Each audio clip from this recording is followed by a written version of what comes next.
Ang daming snail or tabangkay dito sa kubo namin.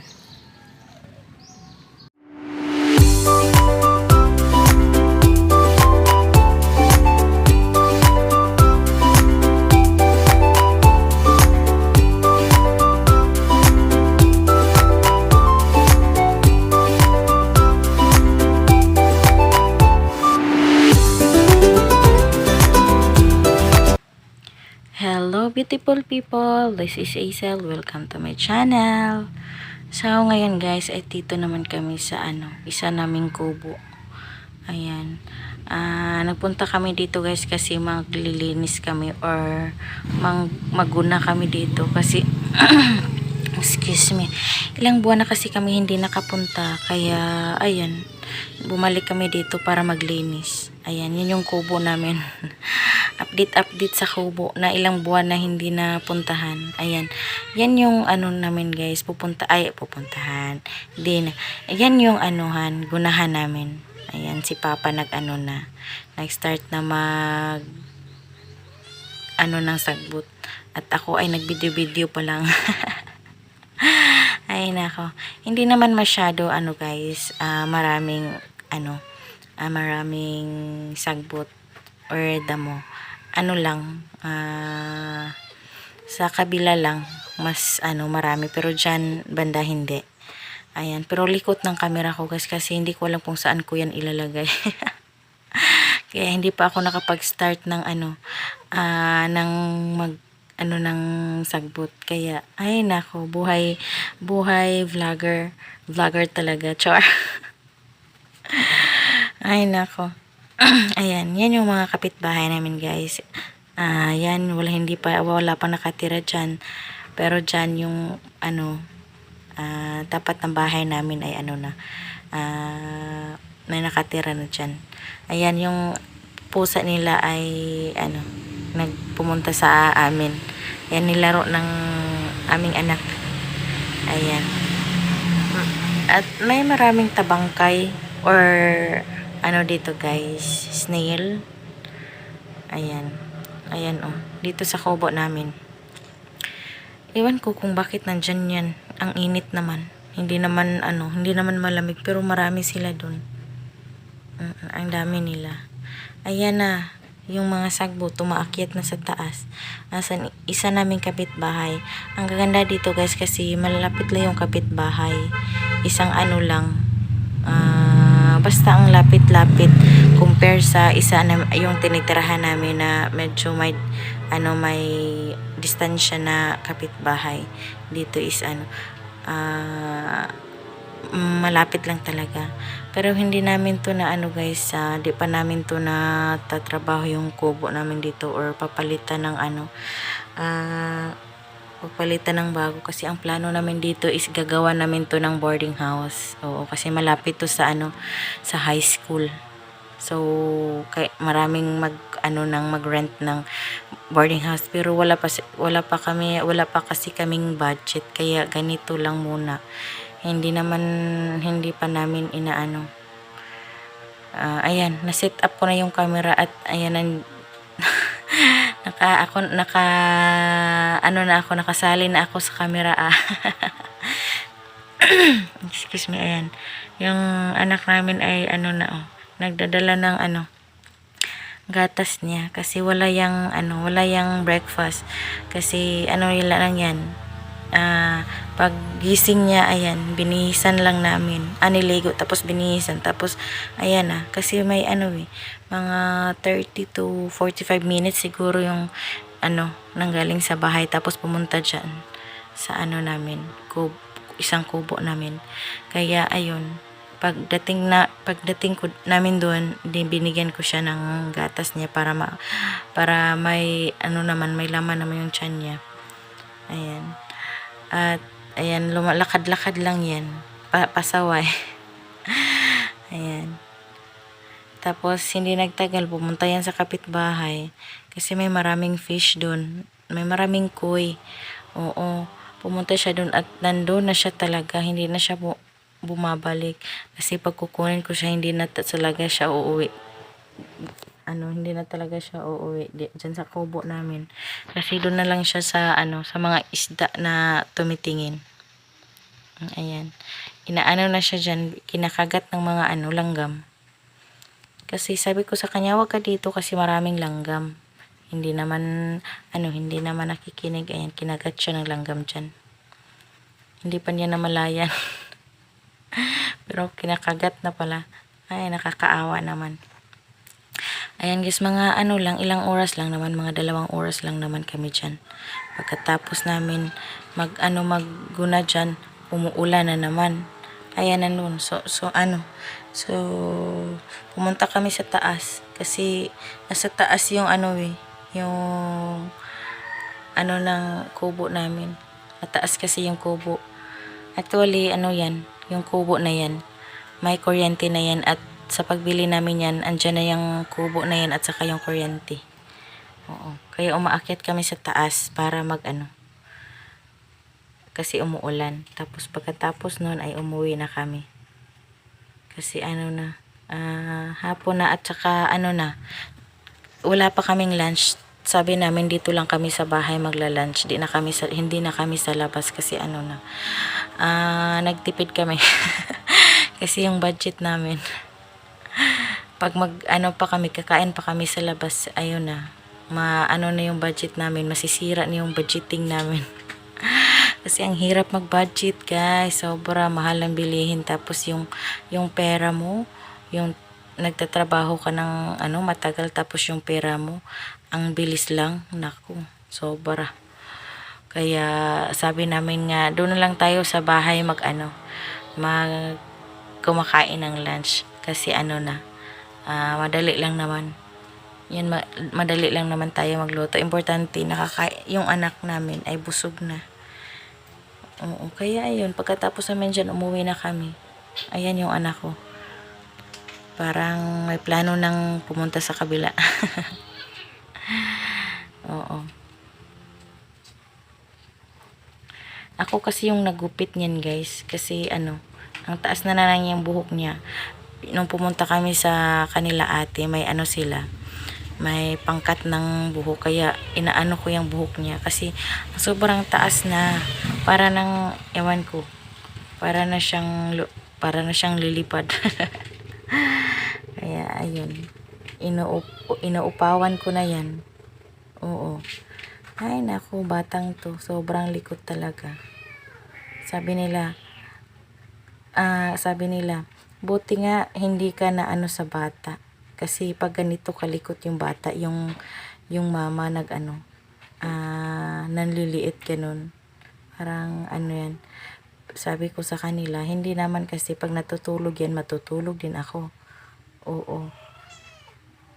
Tapos kahit hindi naman masarap ng pagkain, kakain talaga kasi babawi tayo sa sa mga pagod na kasi sa bahay lahat, 'di ba, ikaw or ako ganun. Pag ikaw babae, pag nandiyan ka sa bahay, lahat ng gawaing bahay sa iyo, tapos may bata pa.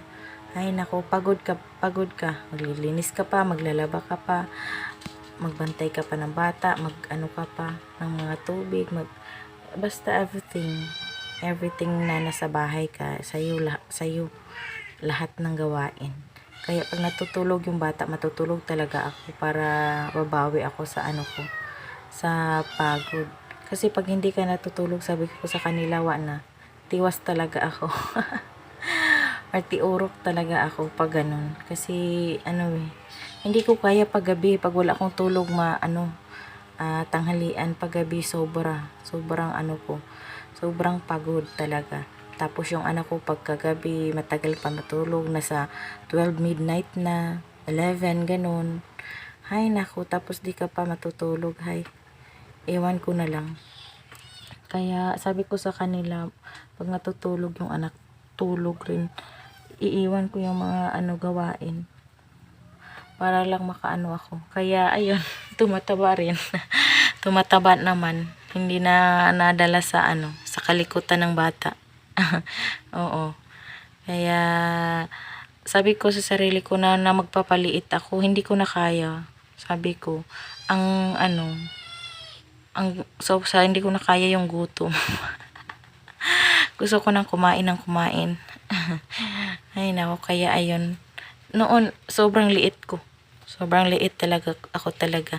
Nasa 50, 53 ganun. Pag ako 53, 50 ganun lang talaga. Bago ako nanganak, pumayat talaga ako. Naging, ako, 49. Oo. Noon, nung nagbuntis ako, naging 60 ako. Sobrang laki ko talaga. Tapos pag ko ng bata, kasi nag-adjust pa kasi ako sa kanya eh. Kaya naging 49 yung timbang ko. Sabi ko sa sarili, parang parang na ako sa hangin, pag maghangin, para akong, tawag doon, yung masulapid-pid or basta ganun. Kaya sabi ko sa asawa ko, kasi 1 week pa lang, nagtatrabaho na yung asawa ko, ako na lang mag-isa. Ako na yung ako na yung lahat, ako na sa anak namin. Ayan. Kaya umuwi ako dito sa probinsya para para matulungan naman ako nila mama. Pumunta ako sa kanila mama kasi nandun kami sa bahay ng ate ko eh. Kaya hindi ako masyado matulungan. Yung pag sa gabi, pag bilar sa gabi. Ayan. Hindi ako masyado matutulungan, kaya umuwi ako dito sa probinsya. Pinili ko dito sa probinsya para matulungan ako. Kaya umuwi ako sa probinsya ito, lumulobo naman ako. Ayan, lumulobo na ako. Kasi may marami nang tumutulong sa akin pagbantay ng bata. Ayan, yung anak ko kinakagat na ng langgam. Ayaw kasi ayaw kasi lagi kasing nakabuntot, nakasunod sa akin. Yung milk niya ay yan, dala niya talaga. Ayan.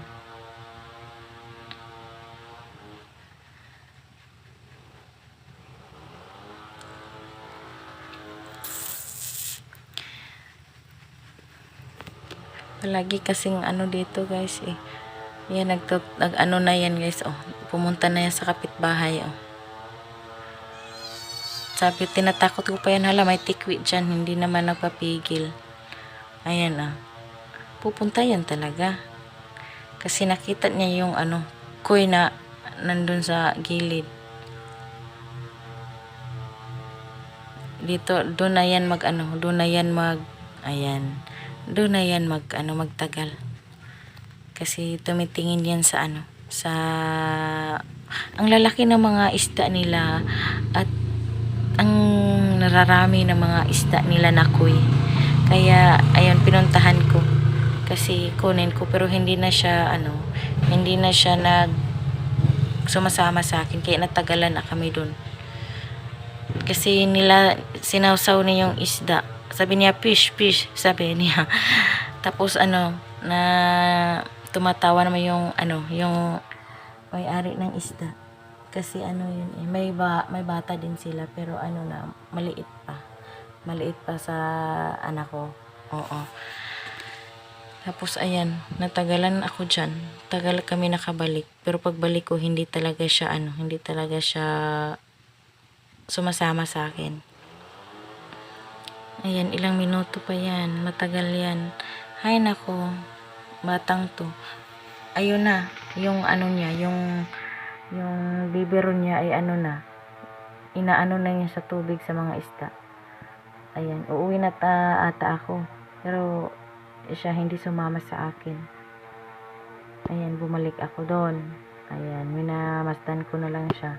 Kasi sabi ng may-ari, hayaan mo na yan. Yung masaya siya dyan. Kaya, ayan, pinaanohan na lang. Kaya, ayun, pag malapit na kami umuwi, ayun kinukuha ko na siya talaga. Umiiyak siya, pero wala nang magawa, uuwi na kami. Gusto niyang ng isda. Kasi, alam niya yung isda. Kasi, palagi siyang palagi siyang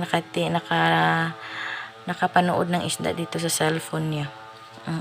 Pag namin siya ng cellphone, marami siyang talaga siya ng mga isda na sabi niya fish ganun, o dili fish, sabihin niya shark, pati buwad.